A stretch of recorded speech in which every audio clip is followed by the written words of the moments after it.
गम करन हातोर गलत वीर वाला हजरत ज़ैनब तशरीफ ले आउंदियां ने। जद गमां दी जिंदगी वेख के ते आवां निकल जहान दियां जांदियां ने। गमां विच गुजार के उमर सारी उमे हज़न दा लकब जो पाउंदियां ने। आउंदियों सारी आलमे होशी अंदर सदमा नाने दा पहलू उठाउंदियां ने।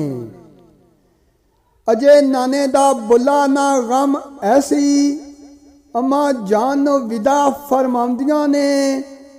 अम्मा जान दा ज़हम सी अजे ताज़ा नवा तीर यतीमी दा खाउंदियां ने। बाबल अली दा अजे सी सिल सीने वीरन असन नू आप दफनाउंदियां ने। हथी जन्नत वाल छोड़ नू टुरदियों अंजू पींदियां गमां नू खाउंदियां ने। रहिंदी कसर ऐसी शायद अजे बाकी नाल वीरन दे करबला आउंदियां ने। हथी कासम भतीजे नू विच करबल हुनी सेरे शहादत दे लाउंदियां ने।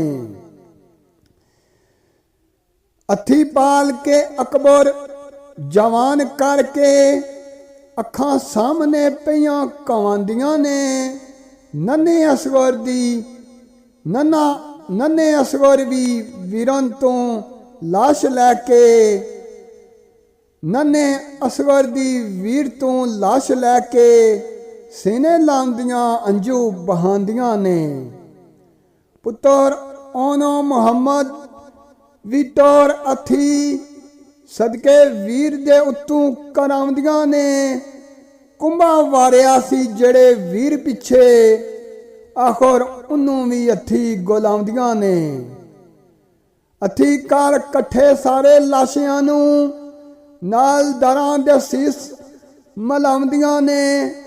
जो कुछ वेख्या ज़ैनब सलाम अल्लाह कलमा लिखदियां होन बहांदियां ने।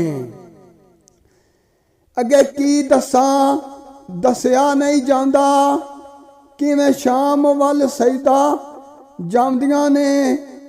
दर्दनाक आवां ज़ैनब पाक दियां लफ्ज़ां विच ना मैथों समाउंदियां ने। बिनते ज़हरा दे वेख के सदमियां नू हुरां जन्नत दे विच कुरलाउंदियां ने।